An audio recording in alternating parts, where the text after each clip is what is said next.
जय हिंद। स्वागत है आप सभी का आपके अपने यूट्यूब चैनल अमृत एकेडमी पे। हम लोग अपना सीटेट पेपर 2 के लिए मैथ और साइंस की प्रिपरेशन कर रहे हैं और जिसमें से अपने कॉन्सेप्ट की लगभग 20 से ऊपर क्लासेस हो चुकी हैं और उसके बाद अपना ये जो प्रैक्टिस सेट हमने स्टार्ट किया 20 डेज सीरीज़ के नाम से, ठीक है ना। इसमें हम आपके साथ प्रीवियस ईयर 20 जो है प्रैक्टिस सेट को डिस्कस करते हैं और आज आपका ये तीसरा दिन है, ठीक है। अभी तक हम लोगों ने 20 डेज सीरीज़ के 2 सीरीज़ कंप्लीट कर लिए हैं, 2 क्लासेस। आज की ये तीसरी क्लास है, ठीक है ना। इसमें भी हम लोग हमारा जो पेपर डिस्कशन है 2018 से 24 के बीच में जितने भी सेट बने हुए हैं सबका डिस्कशन करना है, यहाँ पे अपना टारगेट है, ठीक है। तो चलिए आज की क्लास को भी आगे बढ़ाते हैं। अगर अभी तक चैनल आपने सब्सक्राइब नहीं किया हुआ है तो प्लीज़ चैनल को सब्सक्राइब जरूर कर लेना, क्योंकि मैं इस चैनल पे बहुत कुछ आप लोगों के लिए लेके आने वाला हूँ। आ जाइए आज की क्लास को हम अपना आगे बढ़ाते हैं। देखिए आज का आपका पहला क्वेश्चन यहाँ स्क्रीन पे लग गया है, ठीक है ना। क्वेश्चन को बहुत ध्यान से पढ़िए और उसके बाद कोशिश कीजिए खुद आंसर करने की, ठीक है ना। सॉरी। देखिए पहला क्वेश्चन आपसे क्या कह रहा है, निम्नलिखित में से कौन से कथन सही है, ये बात का ध्यान देखना, करेक्ट कौन सा है वो आपसे पूछा जा रहा है। पहला ऑप्शन आपके सामने है, कह रहा है किसी वस्तु की शून्य दूरी किंतु अशून्य विस्थापन हो सकता है, ये इम्पॉसिबल बात है।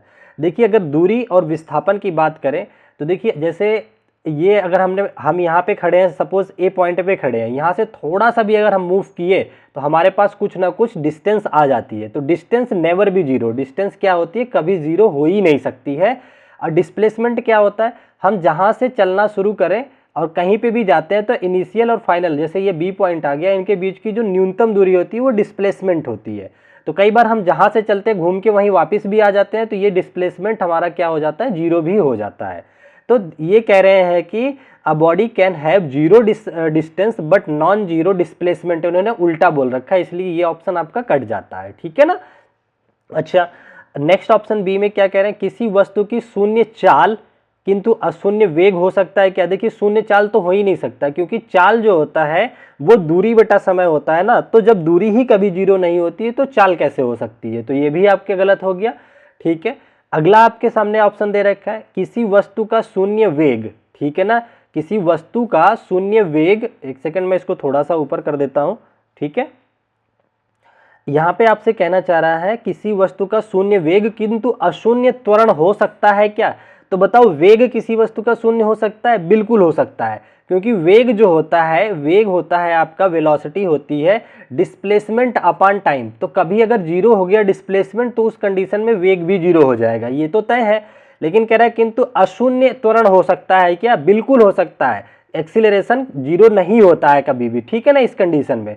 तो ये बात बिल्कुल आपको सही कही रखी है। और अगर आपको टॉपिक इसमें पेपर करने में कोई भी कंफ्यूजन आता है तो मैंने चैप्टर पढ़ा रखे हैं बिल्कुल डिटेल में, एकदम बेहतरीन तरीके से, वहां पे आप जाकर के अच्छे से भी सीख सकते हैं अगर कोई भी दिक्कत आ रही है तो, ठीक है ना। अच्छा यहां तक चीजें हो गया। डी ऑप्शन कह रहा है किसी वस्तु का शून्य विस्थापन किंतु अशून्य वेग हो सकता है क्या, गलत है ये। अगर विस्थापन ही शून्य हो गया तो वेग तो विस्थापन पर डिपेंड कर रहा है, तो ये भी शून्य ही होगा, तो इसलिए ये भी गलत हो जाता है आपका, ठीक है ना। एक सेकेंड, अगर थोड़ा सा मैं इसका देखें, अच्छा डी डी क्या कहना चाह रहा है, एक सेकेंड का टाइम दीजिए जरा इसको। इसमें आपसे कह रहा है डी वाले ऑप्शन में कह रहा है कि किसी वस्तु का शून्य विस्थापन, ठीक है, डिस्प्लेसमेंट शून्य किंतु अशून्य वेग कह रखा है ना, ठीक है, अशून्य वेग हो सकता है, ये पॉसिबल है, ठीक है ना। तो यहाँ पे जो आपके दो ऑप्शन सही होंगे, एक तो सी और एक तो डी, ठीक है ना। इसका एक बार मैं कंफर्मेशन कर लेता हूं, सी और डी है ना,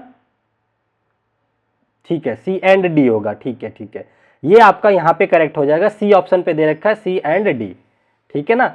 तो ये पॉसिबिलिटीज है, पहले दो ऑप्शन तो कट जाते हैं लेकिन लास्ट के ये दोनों ऑप्शन जो है पॉसिबल है। कह रहा है a body can have zero displacement but non zero velocity, ठीक है ना, ये बिल्कुल सही बात है, ठीक है। तो यहाँ पे आप जो है यहाँ पे कैन लगा रखा है ना, इस वजह से ये सही हो जाता है आपका डी वाला।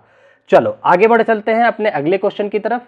नेक्स्ट क्वेश्चन को ध्यान से पढ़िएगा, इसमें क्या कहना चाह रहा है आपसे।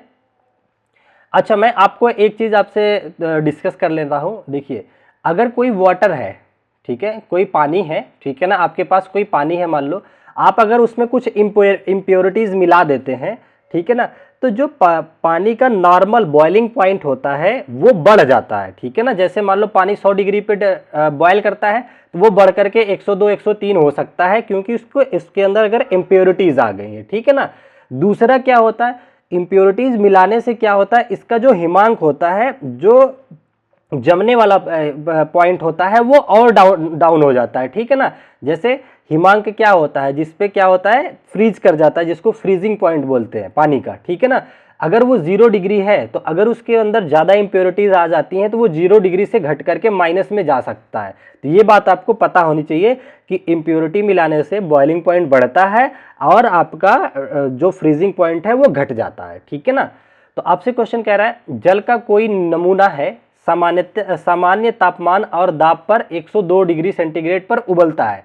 सामान्य दाब पर कह रहा है 102 पे उबलता है, जबकि रियलिटी है कि 100 पे उबलना चाहिए, पर उबलता है। इसका मतलब आपका क्या समझ पाए कि इसके अंदर कुछ ना कुछ इंप्योरिटीज है, तभी तो ये 100 से ऊपर उबल रहा है। अब अगर इसके अंदर इंप्योरिटीज है तो ये बात तय है कि इसका जो हिमांक है, जो फ्रीजिंग पॉइंट है, वो डाउन आएगा, ठीक है ना।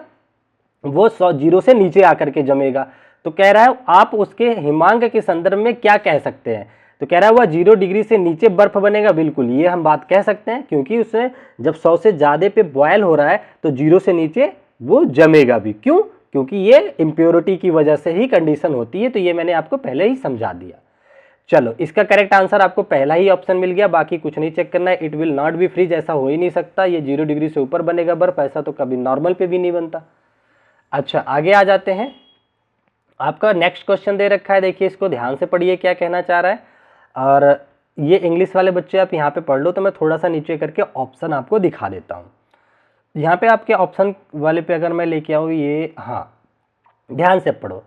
इसमें कह रहा है निम्नलिखित अनुच्छेद पढ़िए और उस विकल्प को चुनिए जो दिए गए क्रम में सही प्रकार से रिक्त स्थानों को पूर्ति करता है।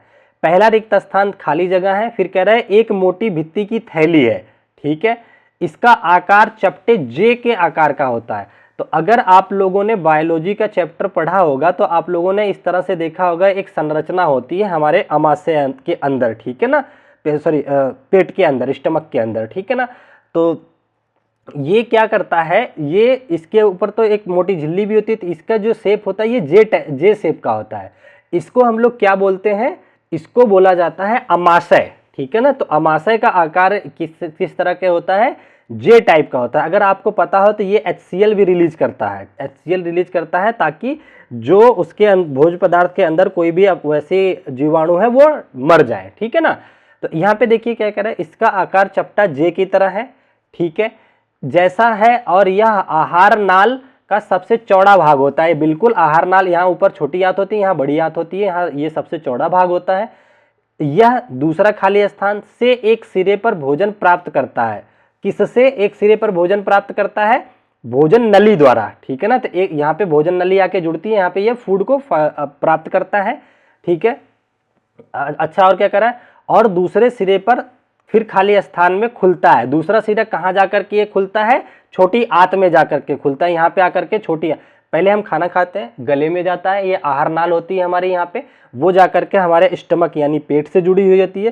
पेट सबसे बड़ा, इसके अंदर जे टाइप का सबसे बड़ा संरचना होती है, वो फिर जाकर के खुलती है किसमें, स्मॉल इंटेस्टाइन में, छोटी आंत में, ठीक है ना। सारे पाचन का क्रिया कहाँ होती है, छोटी आंत में होती है, ठीक है। तो ये बात आपको पता हो गया। फिर क्या कह रहा है कि वह उसी की बात कर रहा है, वह चौथा खाली स्थान स्रावित करता है जो कई जीवाणुओं को मार देता है। तो यहाँ पे आपका आ जाएगा HCl, हाइड्रोक्लोरिक एसिड छोड़ता है। तो यहाँ पे अगर देखा जाए जे से और HCl से हमें एक बात पता चल रही है कि यहाँ पे चर्चा जो हो रही है वो स्टमक की हो रही है, ठीक है ना, यानी कि अमाशय की हो रही है। अमाशय की ही संरचना जे टाइप की होती है। तो पहला लीवर, लीवर जो है आपका जे शेप का होता ही नहीं है, तो ये कट जाएगा। पैंक्रियाज भी नहीं होता, लीवर भी नहीं होता, 4 ऑप्शन तो वैसे ही कट गए। आप बाई ऑप्शन भी इसको कर सकते थे कि अमाशय देखिए हो गया, अमाशय की एक मोटी भित्ति होती है, ये जुड़ा होता है भोजन नली के साथ, ठीक है ना, और छोटी आंत में ये जाके खुलता है, जे टाइप की संरचना होती है, HCl यानी कि हाइड्रोक्लोरिक एसिड का स्राव करता है, ठीक है, समझ गए। चलो आगे बढ़ते हैं। अगला क्वेश्चन देखिए आपका बहुत ही इंपॉर्टेंट दे रखा है, ये थोड़ा सा न्यूमेरिकल क्वेश्चन है, तो आपको इसको थोड़ा सा समझना पड़ेगा। मैं इसको आपको समझा देता हूँ, ठीक है ना। सबसे पहले देखिए आप क्वेश्चन को पढ़िए कह रहा है एक महिला 20 किलोमीटर प्रति घंटा की चाल से साइकिल द्वारा अपने घर से 5 किलोमीटर दूर स्थित अपने बैंक तक जाती है। ठीक है, बैंक जा रही है। वह 30 किलोमीटर प्रति घंटा की चाल से वापस आती है, मतलब बैंक से ही वापस आती है। इस पूरी दूरी में औसत चाल ज्ञात कीजिए। मैं इंग्लिश वाला हटा के यहाँ सेट करता हूँ थोड़ा सा। हाँ, आप एक चीज़ जानिए कि जब कभी मान लो आप ए से, ये आपका बी पॉइंट है, एक पॉइंट से बी पॉइंट तक जाते हैं उसी रास्ते पे और वापस भी उसी रास्ते से अगर आते हैं तो औसत चाल जो होता है, औसत चाल जो होता है आपका, वो होता है जिस वेग से आप गए। मान लो v1 वेग से गए और v2 वेग से वापस आ गए, तो जो औसत चाल होता है 2v1 v2 बटा v1 प्लस v2 ये होता है। ये कब होता है? जब आप अपने ही पाथ को दोहराते हैं, जिस रास्ते से आप गए हैं और उसी रास्ते से दूसरे वेग से वापस आ रहे हैं, तो एवरेज स्पीड जो होती है वो क्या हो जाती है? दोनों वेगों के गुणनफल का दुगना और नीचे क्या करते हैं? वेगों के योग से जोड़ देते हैं। ये होता है सिंपल सा, ठीक है ना। लेकिन एक बात याद रखना, अगर रास्ता बदलता है तो आप ये फार्मूला तब नहीं लगा सकते हैं। ये नहीं कि आप ये यूनिवर्सल मान लो कि इसको हर जगह लगाएंगे। अदर कंडीशन में जो औसत चाल होती है वो कुल दूरी बटा कुल समय होता है, ठीक है ना। एवरेज स्पीड जो होता है total distance upon total time होता है। तो ये बात याद रखना है अदर कंडीशन में। लेकिन अगर अपने ही रास्ते को दोहराया जाए तो क्या होगा? 2v1 v2 upon v1 plus v2। तो यहाँ देखिए जो लेडीज है वो अपने पाथ को दोहरा रही है, घर से बैंक गई और बैंक से घर आई है, तो एक ही रास्ते की बात हो रही है यहाँ पे। तो जिस वेग से गई है कितने से? 20 के, तो इसका एवरेज स्पीड जो हो जाएगी 2 गुणा 20 हो जाएगा इंटू आए किससे? 30 से, तो गुणा 30 हो जाएगा और जोड़ दीजिए 20 प्लस 30 कर दीजिए। 20 30 कितना हो जाता है? 50 हो जाता है, ठीक है ना। तो जीरो से आपका एक जीरो कट गया। अगर 5 से इसको काटो तो 5 चौके 20 हो जाता है, तो 4 3 12 और दूनी 24, तो 24 किलोमीटर इसका पर घंटे कितना आ जाएगा? ये एवरेज स्पीड आ जाएगी। तो ये फार्मूला आपको याद रखना है और ये भी पता होना चाहिए कि ये कहाँ लगता है, हर जगह नहीं लगा देना है, ठीक है ना। चलो आगे बढ़ते हैं अपने अगले क्वेश्चन की तरफ। नेक्स्ट क्वेश्चन ये रहा आपकी स्क्रीन पे, ध्यान से देखिएगा, ठीक है ना। सॉरी, इसमें आपसे कह रहा है खेती के विभिन्न प्रक्रमों के विषय में निम्नलिखित में से कौन सा कथन सत्य है। तो जो एग्रीकल्चर से रिलेट कर रहे हैं वो तो देख के ही आंसर कर देंगे। यहाँ पे आपसे कहना चाह रहा है कि फसल काटने से पूर्व ओसाई या फटकन की जाती है क्या? नहीं भैया, फसल काटने से पहले नहीं होती। फसल को काटा, देखो क्या होता है, प्रोसेस क्या होता है। पहले खेत की जुताई होती है, पहला स्टेप। दूसरे स्टेप में उसमें अनाज बोया जाता है, वो फिर बड़ा होता है, उसमें फिर निराई गुड़ाई सिंचाई होती है, फिर उसमें फल लगते हैं, फिर उसकी कटाई होती है। कटाई होने के बाद फिर ओटाई होती है जिसमें अनाज को अलग कर लिया जाता है पौधों से, ठीक है ना। तो ये स्टेप फॉलो होता है, तो ये बात ध्यान में रखना है। यहाँ कह रहे हैं जुताई से पूर्व बुआई कर दी जाती है क्या? ये भी गलत हो गया, बिना जोते कैसे बो दोगे। ये कह रहा है थ्रेसिंग के बाद जुताई की जाती है। थ्रेसिंग के बाद जुताई की जाती है, थ्रेसिंग का मतलब वही हो गया अनाज निकालना, पौधे के अंदर, पौधे के फली से अनाज अलग करना, ये थ्रेसिंग होता है। पहले थ्रेसिंग करोगे बाद में जुताई करोगे, बिना फसल पैदा हुए कैसे? ये गलत हो गया। अगला कह रहा है फटकन करने के बाद थ्रेसिंग की जाती है। फटकन करने के बाद, threshing is done after harvesting. फसल, सॉरी फटकन मैं बोल रहा हूँ, फसल कटने के बाद थ्रेसिंग की जाती है। वेरी नाइस, ये सही है, ठीक है ना। तो पहले फसल को काटा जाता है, फिर उसको थ्रेसिंग करके उसके अंदर से जो दाने होते हैं वो अलग किए जाते हैं। तो ये आपको बिल्कुल करेक्ट कर देना। सॉरी, मैं यहाँ पे कुछ ऊपर वाली लाइन मेरे दिमाग में चलने लग गई। अच्छा बताओ, जो पढ़ने में कभी कभी दिक्कत आ जाती है उसको कौन सा विकार कहते हैं बच्चों को? मैंने बोला था आपको जब विकार पढ़ाया था, तो इसको डिसलेक्सिया बोलते हैं। ये कभी कभी बड़ों के अंदर भी देखने को मिल जाती है, हम उल्टा सीधा पढ़ लेते हैं, ठीक है ना, कोई वर्ड पहले आ जाता है, तो ये ध्यान रखना। अच्छा, आपके सामने एक अलग तरीके से क्वेश्चन एक बार पूछा गया था प्रीवियस ईयर में, मैं उसको भी लेके आया हूँ। इस क्वेश्चन में आपसे कह रहा है निम्नलिखित मौसम चार्ट किसी भारतीय शहर का मौसम दर्शाता है, इन आंकड़ों के किस स्थान का उल्लेख मिलता है। तो देखिए मौसम चार्ट से आपको बता रहा है कि किस आंकड़े का आपको उल्लेख मिलेगा। देखिए हर एक शहर का मौसम जो होता है वो अलग होता है, भारतवर्ष में बात करें, ठीक है ना। जैसे आज हम यहाँ बैठे हैं दिल्ली में, तो यहाँ का कुछ अलग माहौल है। आप अगर किसी अन्य शहर से होंगे तो आपके यहाँ कुछ अलग टेम्परेचर हो सकता है, ठीक है ना। जैसे मुंबई गोवा की बात कर ले, वहाँ पे अलग है, अपने उत्तर भारत की तरफ चले जाए केरला और उधर, तो कुछ अलग हो सकता है, ठीक है। तो उसी तरीके से ये डेटा इन्होंने रखा है कुछ महीनों का, जनवरी फरवरी मार्च अप्रैल मई जून। कह रहे हैं अधिकतम तापमान जनवरी में 23 डिग्री अधिकतम तापमान होता है। तो ये देखिए अपने इधर पूर्वांचल का क्षेत्र तो हो ही नहीं सकता। जनवरी में आप लोग देखेंगे दिल्ली यूपी में तो कितनी भीषण ठंड पड़ती है, 0 डिग्री तक टेम्परेचर चला जाता है, 3-4 चला जाता है। यहाँ पे कह रहे हैं अधिकतम तापमान, अच्छा जनवरी में अधिकतम तापमान, जनवरी में मैक्स टू मैक्स 20 भी कभी नहीं गया होगा और कम ही रहता है यहाँ का। तो ये तो इधर की तो अपने की बात कर नहीं रहा है, ठीक है। और देखिए शिमला हो ही नहीं सकता, शिमला में कभी इतनी गर्मी नहीं जा सकती जनवरी फरवरी में 27 तक। और कोच्चि देखो समुद्र का इलाका है, उसमें भी इतना नहीं हो सकता है। न्यूनतम तापमान देखते हैं, जनवरी में कह रहे हैं कि 16 डिग्री चला जाता है, 16 डिग्री टेम्परेचर देखिए यहाँ पे भी नहीं जाता है, ये भी कट जाएगा। वैसे ये देखिए आपको डेटा याद रखना है, ये जोधपुर का डेटा है, ठीक है ना।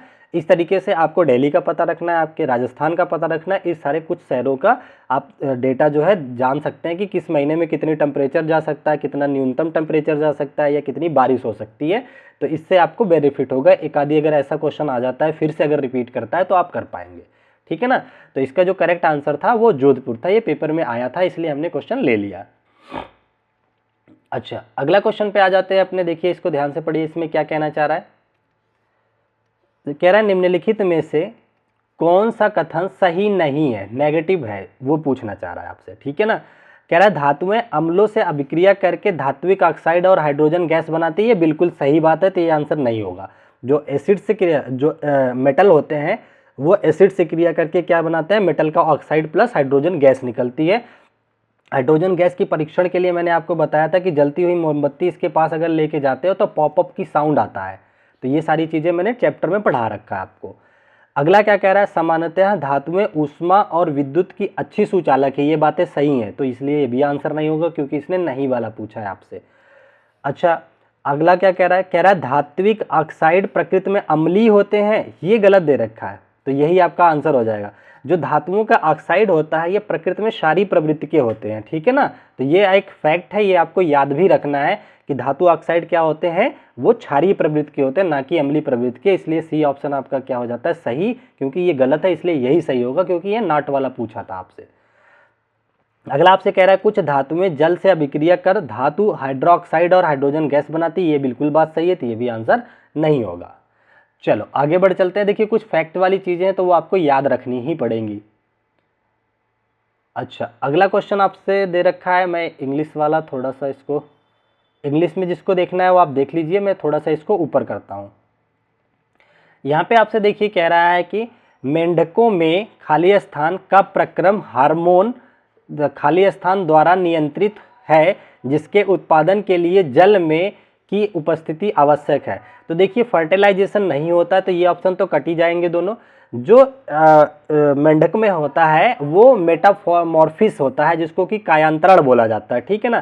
कायांतरण जो होता है उस टाइम जो नियंत्रित हार्मोन होता है उसका नाम होता है थायरॉक्सिन हार्मोन, और ये नियंत्रित होता है किसके द्वारा, जल में आयोडीन अगर घुला है तो आयोडीन युक्त जल की जरूरत होती है इसमें, ठीक है ना। किसकी उपस्थिति आवश्यक है, तो आयोडीन युक्त जल की। तो तीसरी जगह जो तीसरा भरा जाएगा ये वाला खाली स्थान, यहाँ आयोडीन आना चाहिए, तो इन दोनों में आयोडीन केवल यहाँ पे है, ठीक है ना।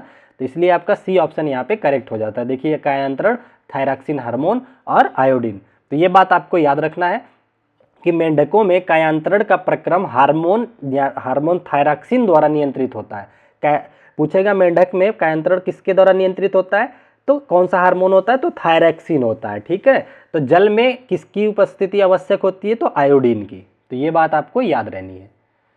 अच्छा आ जाते हैं अपने नेक्स्ट क्वेश्चन की तरफ, ध्यान से इसको भी पढ़िए जरा। हाँ इसमें आपसे कह रहा है निम्नलिखित में से कौन पदार्थों का एक समुच्चय है जो क्षारीय प्रकृति का है। तो आपसे ऐसा समुच्चय देखना है जिसमें सब क्षार हो, ठीक है ना। कह रहा है टूथपेस्ट क्षार होता है, चलो शैम्पू, बेकिंग सोडा, सिरका नहीं होता है, ये कट गया आपका। फिर आपसे कह रहा है कि खिड़की मार्जक, अच्छा खिड़की मार्जक की बात कर रहा है। दही हो गया आपका, मिल्क ऑफ हो गया, नींबू का रस तो खट्टा होता है, तो ये आपका कभी भी क्षारीय प्रवृत्ति का होगा नहीं, तो ये भी कट गया। आपसे कह रहा है कैल्शियम शैम्पू, टूथपेस्ट, खिड़की मार्जक, ये सारी चीज़ें, ये आपका सारी हैं। और यहाँ पे देखिए क्या कह रहा है, नींबू का रस इसमें भी आ गया। तो देखिए आप ऑप्शन एलिमिनेट भी कर सकते हैं, जहाँ यहाँ पे नींबू का रस है तो ये काट दीजिए, इस वाले में ये भी काट दीजिए, इसमें सिरका आ गया तो ये भी काट दीजिए, आपका एक ऑप्शन बच जाता है सी ऑप्शन। ये सारे के सारे जुड़ने क्या है, क्षारीय प्रवृत्ति के हैं, तो ये आपको पता होना चाहिए। चलो आगे बढ़ते हैं अपने अगले क्वेश्चन की तरफ, देखते हैं क्या कहना चाह रहा है। अच्छा, मैं इसको थोड़ा और ऊपर करता हूँ। यहाँ पे ध्यान से पढ़िए, इसमें क्या कह रहा है आपसे। इसमें आपसे कहना चाह रहा है कि नीचे दिए गए कथनों को सावधानीपूर्वक पढ़िए और सही विकल्प का चयन कीजिए। अभिकथन आपसे कह रहा है पिघलने पर सभी ठोसों के आयतन वृद्धि होती है क्या? नहीं, ठोस पिघलने पे आयतन कभी वृद्धि नहीं होती है, वो लेवल वही रहता है। आपसे कई बार क्वेश्चन पूछा जाता है, अगर पानी में बर्फ डाल दिया जाता है, बर्फ तो ठोस होता है, पिघलने के बाद क्या पानी का लेवल बढ़ेगा? तो क्वेश्चन का आंसर होता है नहीं बढ़ेगा। तो इसलिए अभिकथन आपका क्या हो जाता है? गलत हो जाता है। अगला कह रहा है पिघलने पर ठोस के परमाणुओं का आमाप मतलब जो साइज होता है वो बढ़ जाता है क्या? बिल्कुल गलत बात है। तो यहाँ पे आपका दोनों ही गलत ऑप्शन है, तो दोनों गलत आपको देता है चौथे ऑप्शन पे, दोनों असत्य हैं जो कि डी ऑप्शन में दे रखा है। आपका डी ऑप्शन करेक्ट हो जाएगा। चलो आगे बढ़ते हैं फटाफट से। और अगर अभी तक आपने चैनल सब्सक्राइब नहीं किया है तो प्लीज़ ज़रूर सब्सक्राइब कर लीजिएगा। अच्छा, यहाँ पे देखिए आपसे कह रहा है ये दो कॉलम दे रखा है, कॉलम 1 और कॉलम 2। आपको पृथक्करण की विधियां अप्लाई करनी है, किसको अलग करने में कौन सी विधि लगाई जाती है, ठीक है ना। कह रहा है नेफ्थलीन का पाउडर और लवण, नेफ्थलीन के पाउडर को लवण के मिलियन से अगर अलग करना है तो कौन सा प्रोसेस लगाओगे? चीनी और जल को अलग करना है तो कौन सा प्रोसेस लगाओगे? जैसा आप लोगों को पता है शुगर और वाटर को अलग करने के लिए क्रिस्टलाइजेशन बोला जाता है। अगर एक भी याद है तो आंसर कर सकते हैं। वनस्पति तेल और जल को कैसे अलग करोगे? कह रहा है लवण और जल को कैसे अलग करोगे। अच्छा बताओ, पानी में अगर नमक घुला है तो हम क्या करते हैं? पानी को वाष्पित कर देते हैं तो नमक नीचे बैठ जाता है। तो ये तो सिंपल सा हो गया, वाष्पीकरण द्वारा। ये जो है डी आपका मिलेगा 2 से, तो हम ऑप्शन एलिमिनेट कर सकते हैं। डी 1 से काट दो, डी 2 से सही है। डी 3 से काट दो, डी 1 से काट दो, तो एक ही ऑप्शन है बी ऑप्शन। एक भी अगर आपको करेक्टली याद है तो भी आप आंसर कर सकते हैं, ठीक है ना। तो जैसा कि उसके हिसाब से बाकी का मैच कर सकते हैं। ये क्रिस्टलाइजेशन से होता है, नेफ्थलीन जो होता है ये ऊर्ध्वपातन से होता है, नेफ्थलीन के पाउडर से लवण को अलग किया जाता है। बाकी एक बच जाता है, कौन सा? चीनी का हो गया था। वनस्पति तेल जो है कि पृथक्करण विधि द्वारा किया जाता है, ठीक है ना। चलो, तो ये आपको पता होना चाहिए, ये सारे एनसीईआरटी के क्वेश्चन है। अगला क्वेश्चन आपकी स्क्रीन पे देखिए, कह रखा है, क्या कहना चाह रहा है इसमें। कह रहा है निम्नलिखित में से सही कथन को पहचानिए। कह रहा है एक उत्तल दर्पण सर्वदा वास्तविक प्रतिबिंब बनाता है क्या? नहीं, आभासी भी बनाता है। उत्तल दर्पण जो होता है ये आभासी बनाता है, सर्वदा वो नहीं बनाता है। आप देखते होंगे कि किसी भी स्टेज पे होता है ये, तो एक कन्वर्जिंग नेचर का होता है। कैसा इमेज बनाता है? कैसा बनाता है आपका? वास्तविक नहीं, सर्वदा वास्तविक के कह रहा है ना, तो ये आभासी बनाता है। ये प्रतिबिंब कैसा बनाता है? आभासी बनाता है, इसलिए ये गलत हो गया। अगला कह रहा है एक अवतल दर्पण सर्वदा आभासी प्रतिबिंब बनाता नहीं, ये दोनों तरीके का बनाता है, तो ये गलत हो गया आपका। कह रहा है अवतल लेंस सर्वदा वास्तविक बनाता है, ये भी गलत हो जाता है। डी ऑप्शन आपसे कह रहा है, क्या कहना चाह रहा है? देखिए यहाँ कह रहा है एक उत्तल लेंस वास्तविक के साथ साथ आभासी प्रतिबिंब बना सकता है, बिल्कुल बना सकता है। कब? आप देखे होंगे उत्तल लेंस इस तरह से बनता है, ठीक है ना। इसमें यहाँ पे फोकस अगर हो गया, फोकस के इधर कहीं ऑब्जेक्ट है तो वो वास्तविक इमेज बनाता है, ठीक है ना, वास्तविक इमेज बनाता है। लेकिन फोकस और सेंटर ऑफ कर्वेचर इसके बीच में कहीं ऑब्जेक्ट होता है तो वो आभासी बना देता है, ठीक है ना। तो मैंने लाइट वाले चैप्टर में ये डिटेल में पढ़ाया है, तो आप वहाँ पे जा करके देख सकते हैं। तो इसका जो करेक्ट आंसर होगा कैसा होगा? डी होगा, ठीक है ना। चलो आगे बढ़ते हैं अपने अगले क्वेश्चन की तरफ। नेक्स्ट क्वेश्चन देखिए आपसे क्या कहना चाह रहा है, ध्यानपूर्वक पढ़िएगा। असर्शन और रीजन का क्वेश्चन है। कह रहा है असर्शन अभिकथन आपसे कह रहा है चीनी का विलयन विद्युत का अच्छा सुचालक होता है। नहीं, ये गलत बात है। चीनी के विलयन विद्युत का सुचालक नहीं होता है। क्यों नहीं होता है? क्योंकि चीनी जो है विलयन में कभी आयोनाइज नहीं होती है, और विद्युत का सुचालक वही होता है जिसके अंदर आयंस प्रेजेंट होते हैं। आयन की उपस्थिति में ही ये जो विद्युत धारा होती है वो प्रवाहित होती है, ठीक है ना। तो इसलिए ये आपका गलत हो जाता है अभिकथन। क्या कह रहा है? रीजन में चीनी जल में अपने आयनों में विघटित नहीं होती है, ये बिल्कुल सही बात है। यही रीजन है, तभी तो वो जो है ऐसा नहीं होता, उसमें से करंट नहीं जाता, ये आयन्स में विघटित नहीं होते हैं। तो अभिकथन गलत है लेकिन रीजन सही है। ऐसा ऑप्शन कहाँ देता है? ए सत्य, ए गलत है। यहाँ पे A is false but R is true, D option में दे रखा है, तो डी ऑप्शन आपका बिल्कुल करेक्ट हो जाएगा, ठीक है ना। चलो आगे बढ़ते हैं अगले क्वेश्चन की तरफ बिना टाइम वेस्ट किए, ठीक है ना। ये रहा नेक्स्ट क्वेश्चन आपकी स्क्रीन पे दे रखा है, ध्यान से पढ़िए इसको।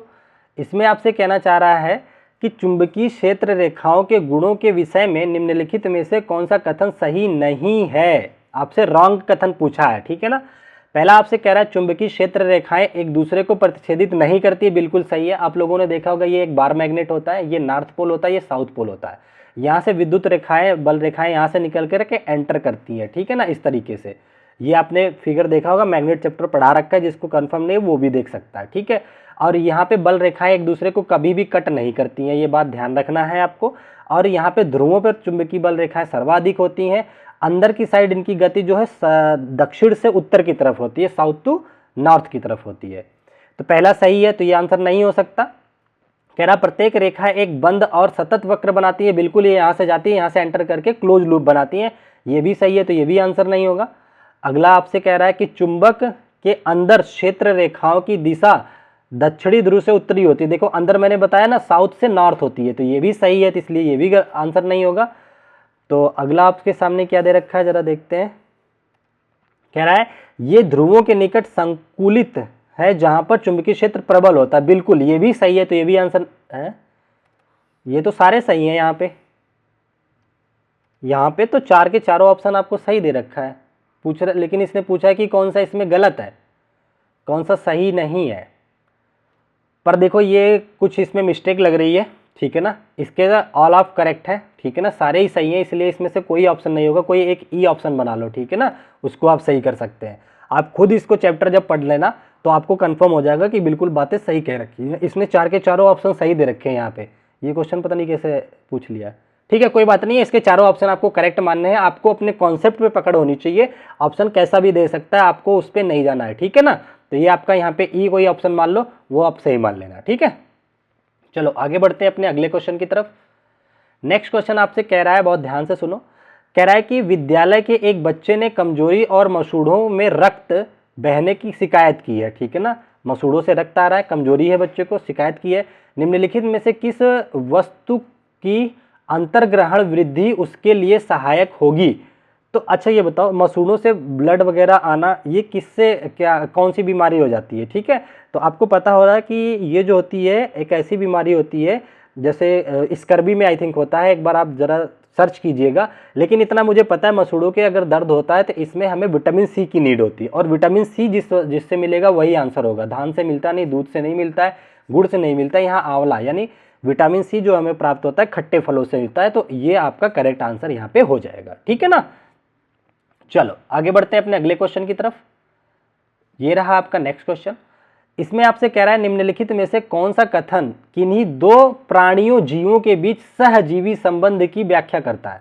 सहजीवी संबंध का मतलब सिम्बायोटिक रिलेशन क्या होता है वो मैं बता दूं। दो स्पीसीज अगर ऐसे हैं जो एक दूसरे के भरण पोषण का काम करते हैं, एक साथ रहते हों और दोनों ही लाभान्वित होते हों एक दूसरे से, तो उन्हें बोला जाता है सहजीवी। फॉर एग्जाम्पल, जैसे अगर मैं आप लोगों के साथ समझाना चाहूँ, आप लोगों ने कभी गांव में देखा होगा भैंस की पीठ पे बगुला बैठा होता है, ठीक है ना। उससे क्या होता है, ये दोनों एक दूसरे को लाभान्वित कैसे करते हैं? भैंस की शरीर के अंदर जो छोटे छोटे वो बैक्टीरिया उस तरह के कीड़े पाए जाते हैं, बगुला उन्हें खा लेता है। तो देखिए दोनों का फायदा हुआ ना, बगुले का पेट भर गया और भैंस के सर से क्या हो गया, जूं जो है वो गायब हो गए, तो दोनों ही लाभान्वित हो रहे हैं। इस तरीके से दुनिया की वो सारी स्पीसीज जिससे कि दो लोग आपस में लाभान्वित होते हैं, उसे बोला जाता है सहजीवी संबंध बोला जाता है, ठीक है ना। जैसे उसमें जल में रहने वाले जो लाइकेन का निर्माण करते हैं, वो भी एक सहजीवी का निर्माण करते हैं, मतलब सहजीवी संबंध को दर्शाते हैं, ठीक है, ये समझ गए। अच्छा यहाँ पे कह रहा है जीवित प्राणियों के एक स्पीसीज मृत और सड़े गले जीवों को भोजन प्राप्ति करता है, ये गलत होता है। यहाँ पे आपका अगला ऑप्शन दे रखा है जीवों का की एक स्पीसीज दूसरी स्पीसीज की कीमत पर लाभ पाती है, कीमत पर लाभ पाती है, ये गलत है। कह रहा है जीवों की दो स्पीसीज एक दूसरे को लाभान्वित करते हैं, ये बिल्कुल सही है आपका, ठीक है ना। तो दो जिससे दोनों का लाभ हो वो सहजीवी संबंध बोला जाता है, ठीक है। जैसे मैं आपको पढ़ाता हूं तो मुझे थोड़ा लाभ होगा, आप पढ़ते हैं मुझसे तो आपको भी लाभ होगा। अगर इस वे में समझोगे तो आप ज़्यादा समझ पाओगे, आपको क्या होगा, आपका एग्जाम क्लियर होगा, मुझे क्या होगा कि मुझे खुशी मिलेगी कि हाँ मेरे द्वारा पढ़ाए हुए बच्चे का एग्जाम क्लियर हुआ है, ठीक है ना। तो इस तरीके का सहजीवी संबंध होता है।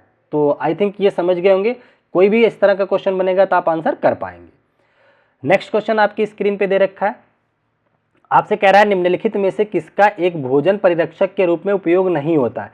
तो देखिए माइक्रो ऑर्गेनिज्म नाम का एक चैप्टर है क्लास 8th की एनसीईआरटी में, उसमें क्वेश्चंस यहाँ से क्वेश्चन बनते हैं। उसमें आपको दे रखा है भोजन परिरक्षण के लिए किसका इस्तेमाल किया जाता है। तो कल जो है उसका चैप्टर भी मैं आप लोगों को पढ़ाने वाला हूँ, तो आप लोग चैनल को सब्सक्राइब करके बेल आइकन प्रेस कर लीजिएगा। शाम को 6 बजे रिकॉर्डेड फॉर्म में वो अपलोड भी हो जाएगा आपका, तो आप प्लेलिस्ट में जा करके देख सकते हैं, ठीक है ना। वो क्लास नंबर 23 होगा साइंस का। अभी तक हमने 22 क्लासेस ले रखे हैं आपके, ठीक है ना। तो देखिए कौन सा भोजन परिरक्षक के रूप में इस्तेमाल नहीं होता है, कह रहा है सोडियम बेंजोएट। तो सोडियम बेंजोएट का इस्तेमाल किया जाता है भोजन परिरक्षक के रूप में। सोडियम मेटाबाइसल्फाइड का भी इस्तेमाल किया जाता है। सोडियम क्लोराइड NaCl मतलब इसका भी इस्तेमाल किया जाता है। आप लोगों ने देखा होगा अचार को बहुत दिन तक मम्मियाँ क्या करती हैं, संरक्षित करके रखती हैं, तो उसमें तेल डाल देती हैं और नमक डाल देती है जिससे कि वो खराब नहीं होता है, तो वो भोजन परिरक्षण का काम कर रहा है। तो ये भी सही है। सोडियम हाइड्रोक्साइड ये सही नहीं है, सोडियम हाइड्रोक्साइड का इस्तेमाल यहाँ नहीं किया जाता है, ठीक है, भोजन परिरक्षक में नहीं किया जाता है। चलो आगे बढ़ते हैं अब अपने अगले क्वेश्चन की तरफ। नेक्स्ट क्वेश्चन आपसे देखिए क्या कहना चाह रहा है। आपसे कह रहा है निम्नलिखित में से कौन सा एक कोशिकीय जीव नहीं है। तो अगर हम आपसे यूनिसेलुलर की बात करें तो आप लोगों ने याद भी कर रखा होगा कि अमीबा, पैरामीशियम, युग्लिना ये तीनों क्या होते हैं, यूनिसेलुलर होते हैं।